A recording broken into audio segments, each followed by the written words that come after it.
It happens in the quiet hours, the way these things always seem to. A document moves through the corridors of the Apostolic Palace. No press release announces it. No photographer waits at the door. Somewhere in the offices that surround the tomb of Peter, a single sealed envelope is said to be passing from hand to hand, and the name written on it belongs to a man who has spent his whole life on the far edge of the church's oldest argument. The name is Athanasius Schneider, and the faithful who love him are afraid of what the seal might break. We do not know what is inside. That is the truth, and we will keep telling you the truth tonight. No one outside that room has read the words, but the rumor alone has done something strange. It has pulled back the curtain on a wound the church has been trying to cover for 60 years. Before we go any further, if the old Mass still matters to you, if the silence of Rome makes your heart ache the way it does for so many tonight, take a moment to subscribe and tell us in the comments where you are watching from. Then stay with us, because the story underneath the rumor is real, and it is bigger than one envelope. To understand why a letter to this one bishop could shake the whole tradition, you have to understand the man. Athanasius Schneider was not born to comfort. He was born Anton Schneider in 1961 in a small town called Tokmok in what was then Soviet Kyrgyzstan. His family were Black Sea Germans, scattered and broken by the wars of the last century, deported, hungry, watched. They were Catholics in a place that wanted no Catholics at all. They worshipped in secret. Priests came in the dark, said Mass on kitchen tables, and vanished before dawn. A child raised in that house learns something the comfortable never learn. He learns that the faith is worth hiding for. He learns that the Mass is worth risking everything to receive. That child grew up. He took the name Athanasius, after the great defender of the faith, who once stood almost alone against an empire of bishops. The name was a prophecy. He became a priest, then a scholar of the early church fathers, then, in 2006, a bishop. He was consecrated in Rome, at the altar of the chair, directly above the bones of St. Peter. Today he is the auxiliary bishop of Astana in Kazakhstan, a vast and frozen diocese far from the cameras of the West. And from that quiet outpost, he has become one of the most listened to voices in the traditional Catholic world. He has written books. He has written a full catechism, his credo, published from a traditional vantage point. Millions have read his words. He says the things that many bishops think and few will speak aloud. What does he speak about? He speaks about reverence. He speaks about the Eucharist received on the knees and on the tongue. He speaks about the old Latin Mass, the Mass of the saints, the Mass that built the cathedrals and carried the martyrs to their deaths. And he speaks about the men who never let it go. There is a phrase that follows him everywhere, because it became the title of the book that made his name. He wrote of the Eucharist as the great mystery of faith, and he asked the church to fall on its knees again before the host, the way it once did, the way the underground priests of his childhood did when they had nothing left but the Lord on a kitchen table. He is not a man chasing controversy. He is a man defending a memory. He remembers a church that whispered the canon in Latin so the secret police would not understand, and he cannot bring himself to believe that the same Mass which sustained the martyrs should now be treated as a problem to be managed. That is the heart of him. Everything else, every interview, every careful sentence about canon law flows from that one wound. That is where this story turns, because there is a community inside the wider church that has guarded the old Mass through every storm. They are called the Society of St. Pius X. For decades they have lived in a strange place, neither fully recognized nor fully cast out, a family that Rome cannot quite embrace and cannot quite disown. And here is the detail almost no one remembers. When Rome wanted to know who these people really were, when the Vatican itself decided to look closely at the society, it was Schneider they sent. This is documented. This is real. In 2015, under Pope Francis, Bishop Schneider was asked by the Holy See to serve as an official visitor to the seminaries of the Society. He went to France, he went to the United States, he walked their halls, he watched them pray. He sat with the young men preparing for the priesthood in that old, embattled way. And when he came back, he did not bring an accusation, he brought a defense. He said there were no weighty reasons to keep denying these clergy and faithful canonical recognition. He said, in effect, they should be accepted as they are. Hold that in your mind. The Vatican's own visitor, the man Rome chose to inspect the Society, came home and pleaded for them. That is the man whose name is now on the sealed envelope. That is why his friends are watching the door. Now move forward in time. The argument that simmered for decades came to a boil in the summer of 2021. Pope Francis issued a document with a Latin name, Traditionis Custodes. The words mean guardians of the tradition, and the title has a bitter irony, because the document did the opposite of guarding the old Mass. It tightened the rules around it severely. It pulled authority back to the bishops and to Rome. It told priests they needed permission. It told communities their masses might be moved, restricted, ended. For Catholics, who had finally found a home in the ancient liturgy, it felt like the door was being closed in their faces. Some wept. Some wrote letters that were never answered. Some simply went quiet, the way the persecuted always do. To understand why excommunication is even on the table, you have to go back further than 2021, back to the year 1988. That was the year the Society's founder, an old French archbishop, consecrated 4 bishops without the permission of Rome. He believed the faith itself was in danger, and that the old Mass would die without bishops to ordain new priests. Rome saw it differently. Rome declared that he and the 4 had incurred excommunication by the very act. For decades, that shadow hung over the Society. Then, in a gesture of mercy, Pope Benedict lifted the penalty from the surviving bishops, hoping to draw the family home. Talks began, hopes rose, and still, after all of it, the Society remained in that twilight, recognized as Catholic by instinct, yet without the full canonical blessing of Rome. This is the long, aching history that Schneider stepped into when the Holy See sent him to their seminaries.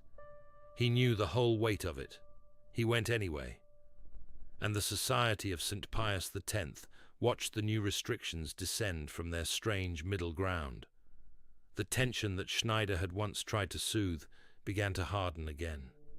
Talk of punishment returned, talk of formal separation, talk even of excommunication, the gravest word the Church can speak over its own children, the cutting off of a soul from the sacraments. For a family that had already lived under that word once, the threat of it returning was not abstract. It was a memory waking up.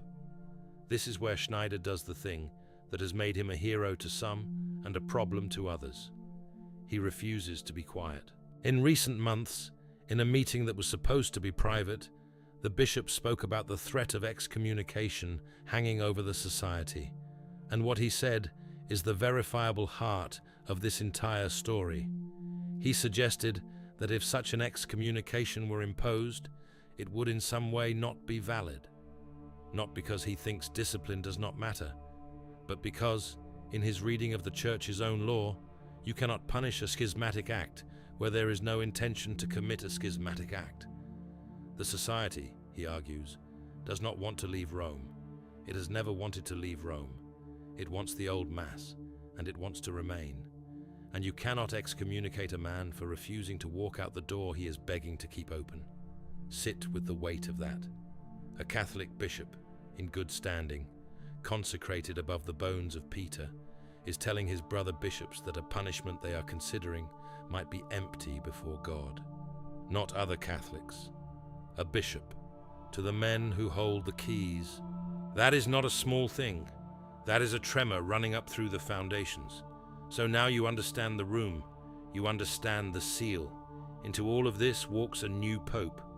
On the 8th of May, in the year 2025, The cardinals chose Robert Prevost, and he took the name Leo XIV, the first pope born in the United States, a man formed in the missions, a canon lawyer, a quiet figure who had spent years in the dust of the world rather than the marble of the Vatican. The traditional Catholic world held its breath. Would this Leo open the door that Francis had closed? Would he be the friend they had prayed for, or another guardian who guards by locking? The answer, so far, is the most painful kind. It is both. Listen to what is actually documented, because the rumors have run far ahead of the facts, and we will not run with them. In the autumn of 2025, Pope Leo did something that stunned the traditional world. He gave permission for Cardinal Raymond Burke, perhaps the most prominent traditional churchman alive, to celebrate the Old Latin Mass inside St. Peter's Basilica itself, at the altar of the chair. The very altar where Schneider was made a bishop, the very heart of the visible church. For one shining moment, the ancient rite rose again in the mother church of all Christendom, with the Pope's own blessing. The faithful wept for joy. They thought the winter was ending, and then the cold came back. Because in the same season, the word from Rome through the Pope's own diplomats was clear and hard. Leo would not overturn traditionis custodes. The nuncio to Britain said it plainly that autumn. The restrictions would stand. The Vatican signaled continuity, not reversal. The document of 2021 remains the law. The most Leo would offer, it was said, were exemptions, narrow permissions, 2 years at a time, renewable, granted to bishops who asked and asked again. A leash, lengthened, but a leash still. Do you see the shape of it now? Do you see why the envelope matters so much? Here is a pope who lets the old Mass be sung at the highest altar in the world, and in the same breath refuses to free it. Here is a pope who seems to want generosity, yet keeps the cage. And here, on the other side, is Schneider, the bishop who once spoke for the outcasts to Rome, now warning Rome that its harshest weapon might misfire. The two men have not clashed in public. Leo has not answered Schneider directly. There has been no open letter, no rebuke, no embrace. There has been silence between them, and silence in the church is a language all its own. That silence is the soil the rumor grew in, a sealed letter to Bishop Schneider. What was inside shook the tradition. We cannot tell you the letter is real, and we will not pretend to. No one has produced it. No archive has confirmed it. But we can tell you why the story spread like fire through every traditional parish and forum and kitchen table where the old faith still burns. It spread because it feels true. It spread because the faithful know, in their bones, that a reckoning is coming between the new authority of Leo and the old conviction of Schneider. They do not need to have read the letter to fear what such a letter could say. Imagine it.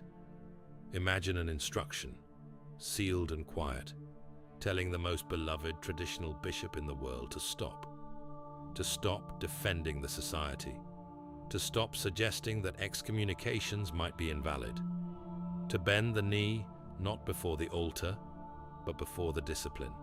That is the nightmare. That is what shakes the tradition.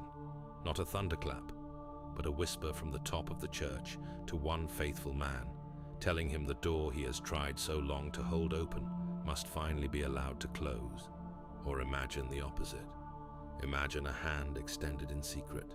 A pope and a bishop, far apart in office, searching quietly for a way through, a way to keep the society without breaking it, to honor the old Mass without surrendering authority. We do not know. That is the honest center of this whole story. We do not know what is inside, if there is anything inside at all. What we know is the question, and the question is this. In the reign of Leo XIV, will the tradition be guarded, or will it be governed into silence? There is one more thing about Schneider you should know, because it explains why Rome cannot simply dismiss him. He has never broken with the Pope. Through every disagreement, every blunt interview, every public plea, he has stayed inside the visible church, obedient where obedience is owed, vocal where conscience demands it. He has criticized the documents of recent councils where he believed they were misread, and he has done it as a bishop in good standing, never once walking out the door himself. That is what makes him so difficult and so beloved. He is not a schismatic shouting from the outside. He is a successor of the apostles, speaking from within, and the men who hold the keys know it. You can silence a rebel. It is far harder to silence a faithful son who only asks that the church remember her own past. And here we must slow down, because this is where it touches you. This is not a quarrel between churchmen in distant offices. This is about the Mass your grandparents knew. This is about whether the prayer that crossed 1,000 years can cross one more generation into the hands of children not yet born. The men in this story, Schneider and Leo, Burke and the rest, are arguing over something you can feel when you kneel. The reverence, the mystery, the sense that you have stepped for 1 hour outside of time and into the presence of the living God. That is what the fight is really about. Rules and documents and Latin titles are only the surface. Underneath is the deepest question a Catholic can ask. What is the Mass, and who has the right to take it away? Schneider has built his whole life on one answer. The Mass of the ages is not a possession of any one papacy to be granted or withdrawn like a favor. It is the inheritance of the whole Church, handed down, holy, and the men who cling to it are not rebels, but sons. That is why they love him. That is why a letter with his name on it could shake everything. Because if Rome can silence Schneider, it can silence the conviction he carries. And if it cannot, then the tradition has a defender that even a pope must reckon with. Leo, for his part, carries the impossible burden of every pope. He must hold the church together. He cannot simply hand the traditionalists everything, or the unity he is sworn to protect could tear along older seams. He cannot simply crush them either, or he loses the very souls a shepherd is bound to seek. He inherited a fire that Francis lit and could not put out. The sealed letter, real or imagined, is the symbol of his terrible choice: mercy or discipline, the open hand or the closing door. And the watching faithful, the ones awake right now in the dark, are praying he chooses the way of the Good Shepherd, the one who leaves the 99 to go after the one who feels lost. So, what do we do, you and I, while the great men decide? We do not panic. We do not believe every rumor that races across the internet, and we have been careful tonight not to feed you one as if it were fact. The letter may be nothing. The reckoning may come gently, or not at all in our lifetime. But the love beneath the rumor is real, and that love is worth keeping. The old Mass survived the catacombs. It survived the underground churches of the Soviet years, the very world that formed the boy named Anton in that hidden Catholic home. It survived emperors and revolutions and the long, cold silence of the persecuted. It is not so fragile as a single envelope, and neither is your faith. Whatever Leo writes, whatever Schneider answers, the God who comes down upon the altar does not change. The mystery does not bend to motu proprios. The same Christ who fed the saints feeds you. The argument in Rome is real, and it matters, and we will keep watching it together, but it cannot reach into the tabernacle and take the Lord away. Tonight, somewhere in Rome, a seal may or may not be waiting to be broken.